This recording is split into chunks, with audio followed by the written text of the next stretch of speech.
Hi friends, welcome to the second video of my tutorial series on the Digitakt and the Digitone combo. In this video I want to talk you through my track setup and how I use all of the 12 tracks available in different scenarios, meaning 8 tracks on the Digitakt and 4 tracks on the Digitone. And also I want to show you what is going on in the different tracks sequences. This video, by the way, builds on the first video in this tutorial series on the Digi combo. So if you haven't seen that one yet, you can find the video linked above somewhere here. And there will also be a third video out soon here on my channel where I go through different live performance techniques I use with this combo.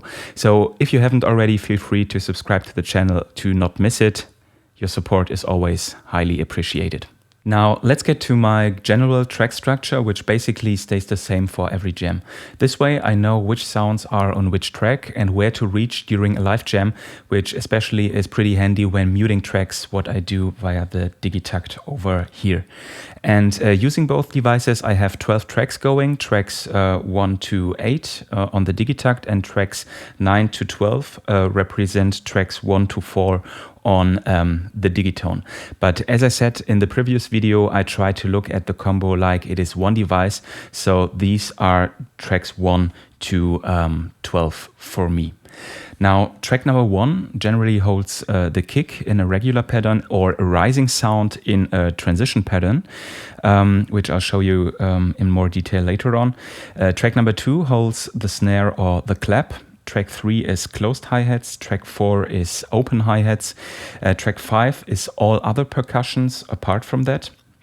And then track 6 and 7 are a bit special because these two tracks are for additional melodic or percussive elements, and they can hold very many different things.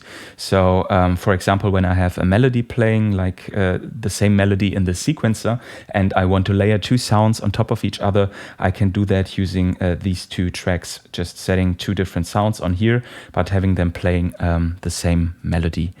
Then track 8 is for sound effects and rises. And then track number 9, which is track 1 on the Digitone, is for basses. Track number 10 is for main melodic layer number 1 or the ARP number 1. Track 11 is for the main melodic layer 2 or the ARP number 2. So these 2 tracks are also layer tracks where I layer 2 sounds on top of each other. And then track number 12 is just for an additional lead, plug or pad sound. Now let's start with a look at track number 1. I'll quickly mute all the other tracks for that, which is kind of a special one because it holds different sounds depending on if I'm in a regular or in a transition pattern. In a regular pattern, track 1 is the kick drum. In this jam, it is just playing basically 4 on the floor, like you can hear right now. And all kick tricks are in reverse fill mode, so that when I hit fill, I can take out the kick drum. And yeah, this just really helps me to create interest by making smaller transitions within a pattern without changing to another pattern. And of course, you could do that by just muting the track, but I really like that when I just hit the page button and enter fill mode, kind of like everything is set up and I don't need to think about any additional muting going on. The kick drum, like I said, is sampled from the Digitone. I really like the sound of it and it cuts through the mix quite well. And yeah, I definitely want to sample more percussive sounds from the Digitone in the future to use in my jams because I think it's just a great synthesizer to craft percussive sounds. Now, coming back to the kick drum, sometimes I also shape the kick sample using the amp ADSR to make the kick track a little bit more rhythmic. Like in this jam here, let me show you real quick, I'm currently working on. Here I also have the kick drum playing 4 on the floor, but you can already see here there is a sound that is adding to the groove. So that's the regular kick sound, and this one sounds like this. A little bit, filtered down and with a way slower attack, and together it sounds like this. There you heard it. And now again. And yeah, together with the bass track, this just adds a really nice low-end groove to the whole jam that I really like.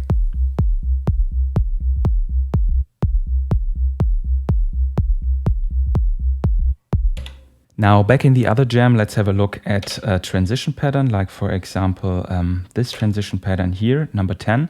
In the transition patterns, I don't use a kick drum at all. So track 1 is basically free or becomes free.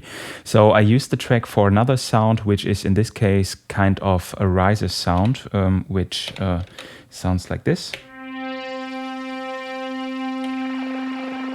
With, yeah, you can see here, quite fast triangle LFO on it and a filter cut off slowly fading in over time. And yeah, this just really helps to further support the transition. You can see in the sequencer that I use the sound only in the last bar of the sequence and only when I'm in fill mode, like you can see here. And I'm using all kinds of transition sounds on this one. In one of my last jams, I also used a reversed crash cymbal to support the transition, and I just really like what this adds to the whole transition, going from one transition pattern to another main pattern. Let's go to track number 2, which is the snare or the clap track, and sounds like this. One general thing that I like to do is to slightly micro time the snare and the clap, playing on the 2 and the 4 a tiny bit to the right. Like you can see here, this one is a tiny bit on the right, and this one as well. And this is just to give the higher frequencies of the kick a little bit more room to really cut through. So sometimes if you just layer them perfectly on top of each other, the snare will cut some of the high end of the kick drum, and if you just micro time them a little bit to the right, this will just help to add to the overall sound and to make the kick drum cut a little bit more through the mix. And if I play you the sample on all patterns, you can hear that it sounds quite different. So let's go to, this is it on pattern 1, that's it on pattern 2, and that's it on pattern 3. And this is because I try to increase the intensity of the sound accordingly to the energy of the pattern. So in this case, pattern B1 has the lowest and pattern B3 the highest energy. And all of my tracks are kind of like following this general idea of increasing energy in the different patterns, which is reflected then in the different tracks that I will show you as we move through all of my track setup. But to achieve this on the snare track, I tweak the same sample in each pattern differently. So in the first and second main pattern, the decay time in the amp ADSR, like you can, sorry, here we are, like you can see here, is way shorter than on the last one. This is it on the first. It's basically the same on the second, and you can see here on the third that it's way longer. And this really has a huge impact, like you could already hear on the snare and how present it is in the overall mix. And I also have in the first two patterns a random LFO set to here we are, a random LFO set to the reverb send to have every time the snare plays a different amount of room. And this really helps to keep the jam interesting and give it some space in the lower energy patterns.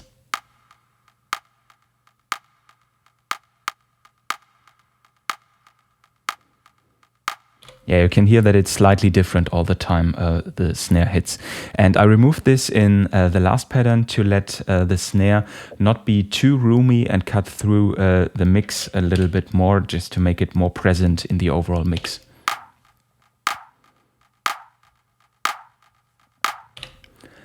And what's also interesting about the snare track is that it holds a lot of different fill tricks, both in the regular and in the transition pattern. So when I hit fill mode,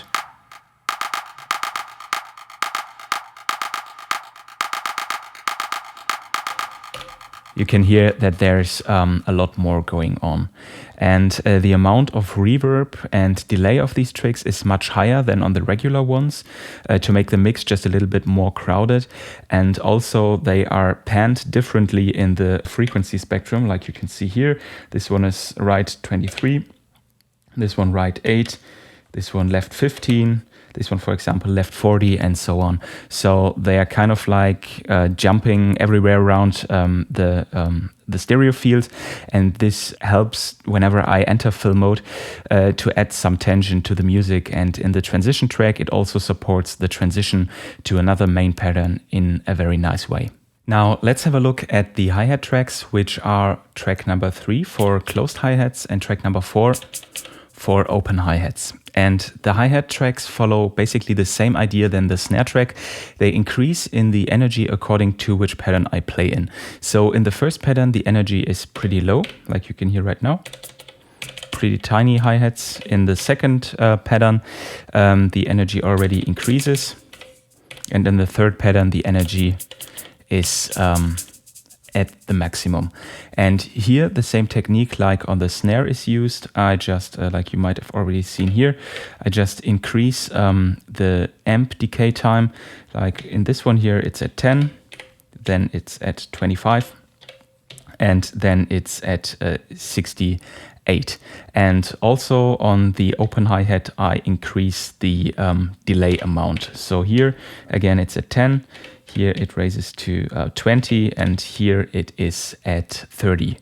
And also on the open tracks, I use slightly more delay like on the closed ones. I just like how this adds to the overall groove, and I really like how the delay sounds on the open hi-hat. And another thing I like to do is to give the hi-hat samples a little bit more of movement using the LFO. So let's go to the closed hi-hat.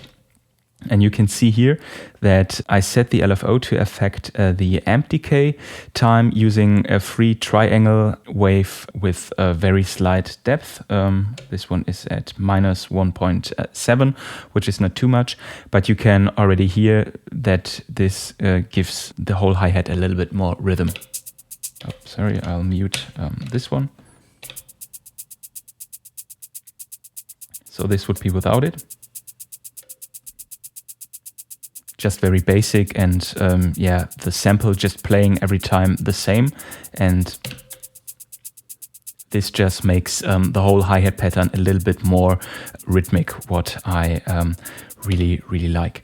And I use these settings on both hi-hat tracks, and this technique, by the way, also works great if you use the LFO on the amp attack or the sample start point. These are just really nice ways to make a jam feel more organic and add a little bit more movement to the hi-hats, and just make them a little bit more interesting. And I also pan both hi-hats. You might have already heard it if you're listening with headphones. I pan them slightly different. So the closed hi-hat is panned 20 to the left, and the open hi-hat is panned 20 to the right. And this is just to increase the stereo field a little bit and make more room in the center for kick and bass and all the other main elements going on.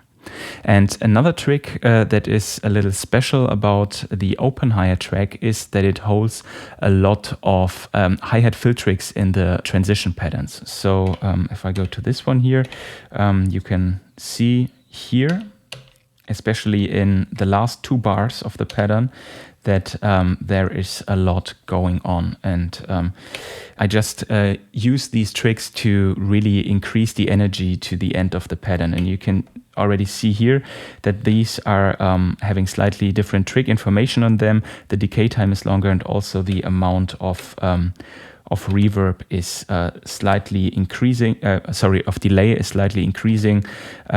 The more we get to the end of the pattern, which also makes them increase in energy. And so this sounds like this.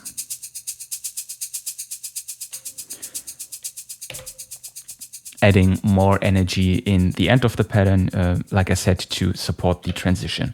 And just to wrap this up for the regular pattern, here it's all in all pretty basic, just a very standard offbeat hi-hat playing the open hi-hat, and just in the end of the pattern, in the last bar, there we have some additional sounds that come in when I'm in fill mode.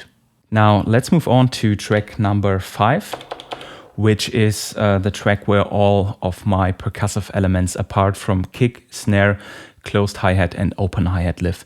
And it also changes during the whole jam. So this is basically the sound that is playing in the two main patterns, in the two first main patterns, just this wooden percussive sound, adding nothing too special. And in the first two transition patterns, I also added a lot of fill tricks to that sound. So let's go to the first one. That's just, playing very, very few times. And if we go to the transition pattern and enter fill mode,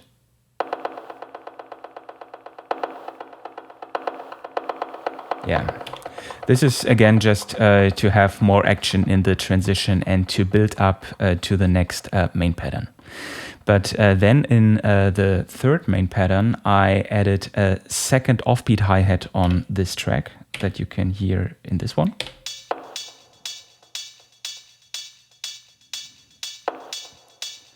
I just had the feeling that the other one wasn't cutting enough through the mix, and this one just gave the third main pattern a little bit more energy because, like I said, the third one is where the energy is the highest, and this additional offbeat hi-hat just gave it a little bit of extra boost.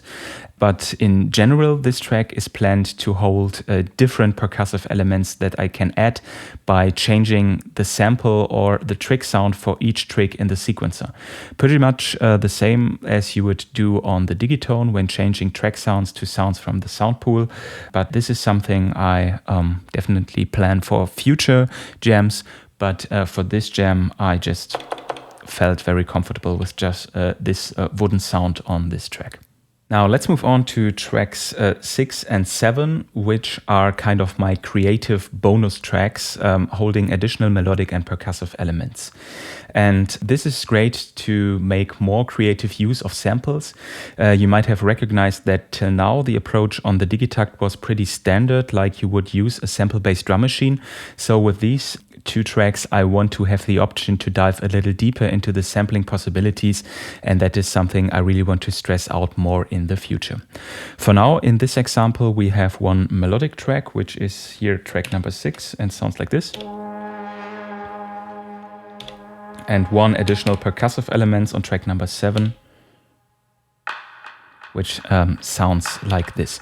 Track 6 is more like a ghostly evolving lead pad sound that I really like and use to give the whole jam a little bit of melodic texture. And I played this sound using the chromatic mode here on the keyboard. Let's get back to it.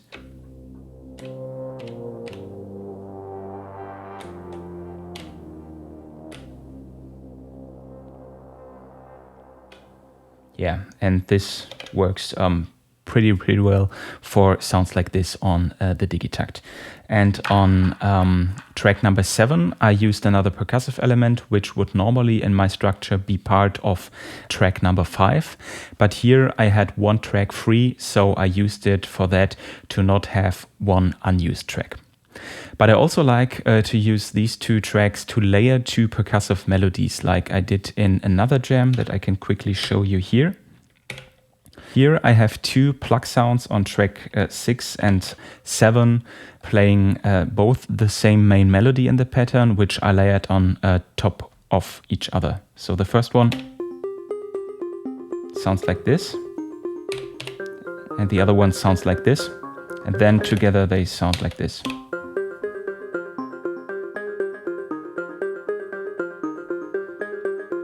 Yeah, and I just love layering because it makes the sound in general a little richer, and it also is great to have this opportunity with these two tracks. Now, the last track on the Digitakt, track number 8, is the one I use for sound effects and to support transitions with risers and levelers. In this jam, this is a pretty basic way with a crashed or a reversed crash cymbal, which is only playing in fill mode and sounds like this. This way, when I'm in a main pattern, I can also do smaller transitions while staying in the pattern, and yeah, without the need of going to another transition pattern. And you can also see that in the sequencer, I use some trigless tricks to make the low pass filter go higher over time while at the same time increasing the filter resonance. So let's go to the filter page, and you can see here, this is pretty standard. And then the filter and the resonance for each of the trigless tricks goes higher and higher till the end of the pattern. And this is just an automation I also use a lot when I'm working in Ableton, and it's great to support the riser effect in the end of the last bar. And also I have one in the sequencer here, I have one single crash cymbal that is only playing at the beginning of a pattern. So this is basically just the sample played forward. You can see here regularly the sampler is set to play backwards, but this one plays forward and then sounds like a pretty basic crash cymbal, just to mark the start of a new pattern. And also here the trick condition is set to first to make it only play one time when the pattern starts. And yeah, that's basically it for the Digitakt tracks. Let's move to tracks 9 to 12, which are the tracks 1 to 4 here on the Digitone, where most of the melodic stuff is going on. So track number 9, this one here is my bass track, and it sounds like this. I just really like to have the bass on this track, because then it's just underneath the kick drum here, and I can easily mute it together with the kick to take out all the low end of the entire jam. For example, let's quickly have the whole jam playing. And now I can just take these out and bring them back in. Yeah, you can see they're just very close to each other, and it's a great way to take out all the low end energy, and it's pretty handy when you're playing live. The bass sound is a slightly modified sound from my last Digitone SOUNDPACK, which is, by the way, free or pay what you want. The link to the pack is down in the video description. And here again, the bass sound intensifies throughout the whole jam. So in the first pattern, it's holding back a little bit, sounding like this. And then you can hear, for example, let's jump directly to pattern 3. There's a lot more energy coming.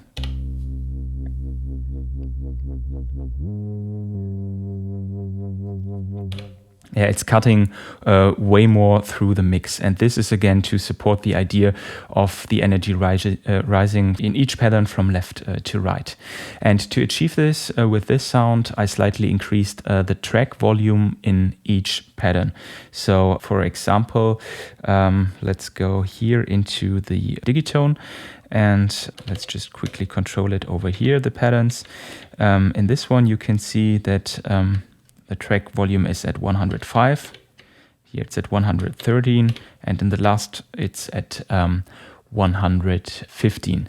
And also what I did is to slightly open the filter. So you can see in pattern number 1, the filter is way more closed than here in pattern number 3. And I also increased the LFO depth on the filter frequency. You can pretty good hear it, I think, here.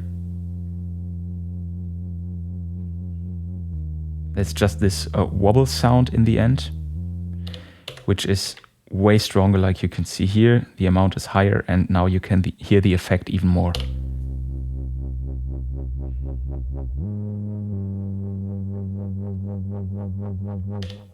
And yeah, all of this just makes the sound cut a little bit more through the mix in the last pattern, because there everything is quite busy and there's a lot going on. And yeah, I really like that the bass there really makes its way through the whole mix, and you can hear it in the last pattern. Now let's move on to tracks 10 and 11, which are my main melodic layers. And having that many tracks at hand with this combo, where the Digitakt takes care of all the percussive sounds, I can now finally layer two sounds or arps on top of each other, which wasn't really possible due to the voice limitations when I use only the Digitone. And this just makes the whole sound again a lot brighter, and I just found that these two arps here, for example, work pretty well together. The first one sounds like this, and the second like this. And then together they sound like this.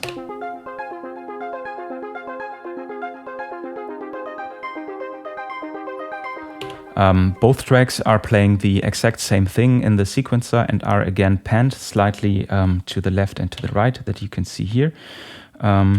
This one is panned 15 to the left, and this one is panned 15 to the right. And this just is again to add to the overall stereo field. But the melody of the sounds which they are playing changes during the jam from pattern to pattern. So going to pattern 1, both sounds are playing chords which have a swelling melody to them and sound like this. You can really hear the swelling effect.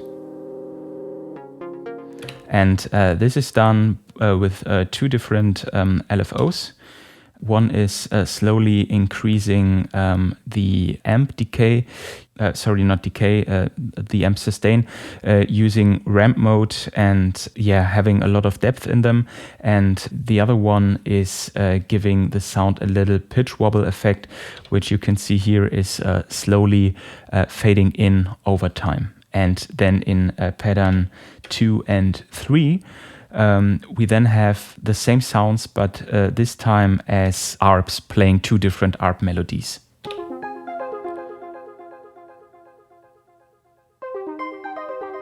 This is the one in pattern 2, and this is the one in pattern 3.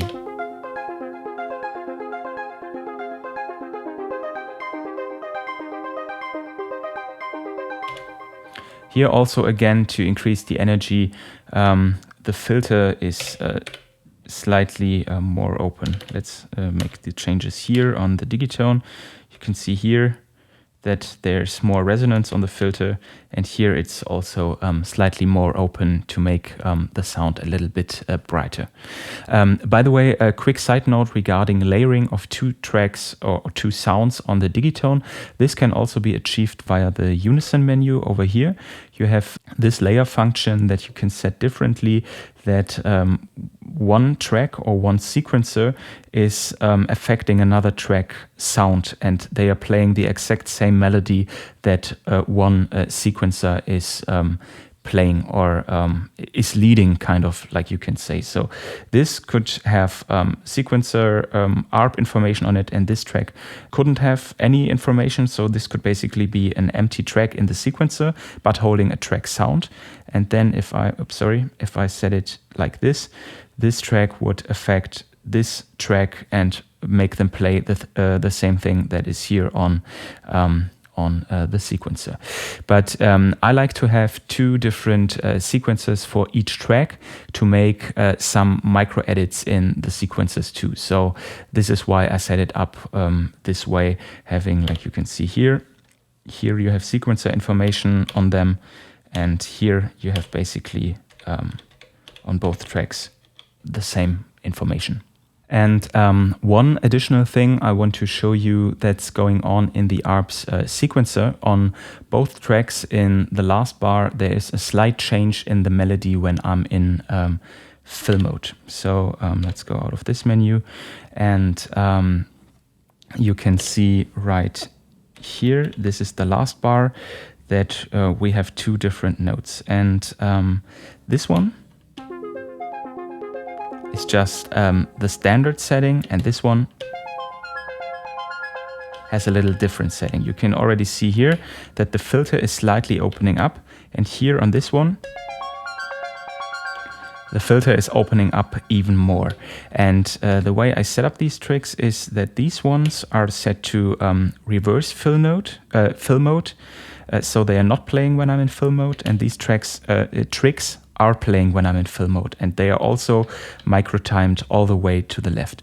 So basically what this does is that when I'm not in fill mode, this pattern plays just regularly, and when I am in fill mode, these regular tricks are exchanged by these ones playing at a higher pitch, and together it sounds like this.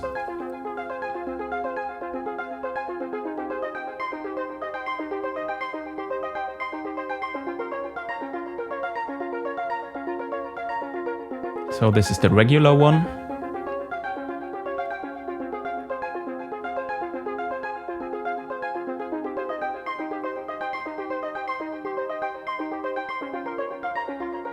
And now listen to the fill mode.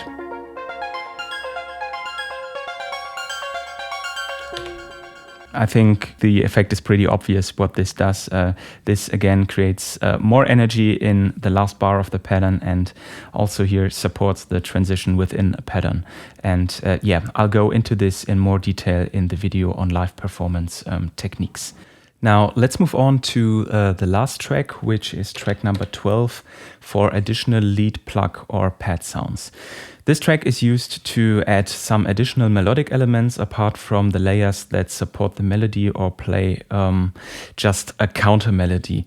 So these can be leads, plugs, or even arps that are playing a different melody or something additional to these two layering tracks. And in this case, I use a plug to play additional melodies like in pattern 1 that you can hear right now.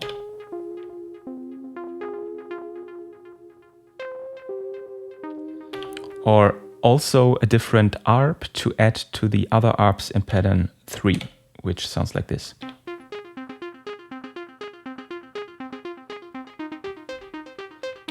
And together with the other arps, it sounds like this.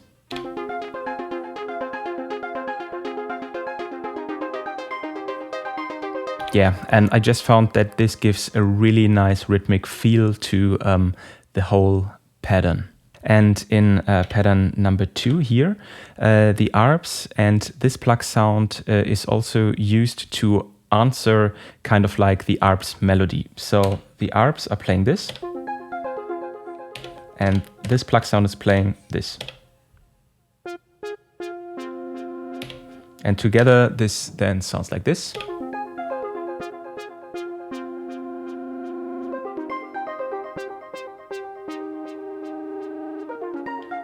And yeah, I just really like this effect, which is even more supported by having the arps slightly turned to the left of the stereo field, and this plug sound here on track number 12 slightly to the right.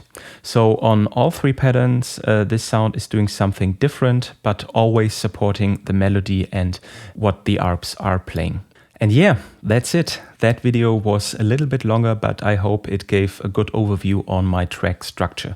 And as I said, the next video of this series will be about live performance techniques that I like to use with this combo. And then I'd be happy to hear from your side what else you'd like to see about the Digitone Digitakt combo. And yeah, then I'm happy to continue this series beyond the 3 planned videos. Now, thanks so much for watching, everyone. Stay safe and have a good one. Bye.